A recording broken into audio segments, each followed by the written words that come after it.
গত 18 নভেম্বর প্রকাশিত তালিকা অনুযায়ী বর্তমানে দেশে ভোটারের সংখ্যা দাঁড়িয়েছে 12,76,95,183 জনে। এর মধ্যে পুরুষ ভোটারের সংখ্যা 6,48,14,907 জন এবং নারী ভোটারের সংখ্যা 6,28,79,042 জন।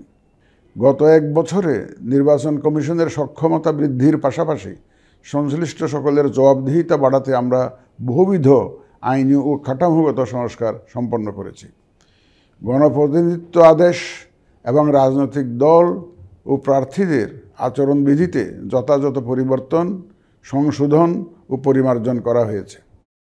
নির্বাচন ব্যবস্থা সংস্কার কমিশনের বিভিন্ন সুপারিশের পাশাপাশি নির্বাচন কমিশনের নিজস্ব মূল্যায়ন ও অংশীজনের পরামর্শের ভিত্তিতে এসব সংস্কার করা হয়েছে।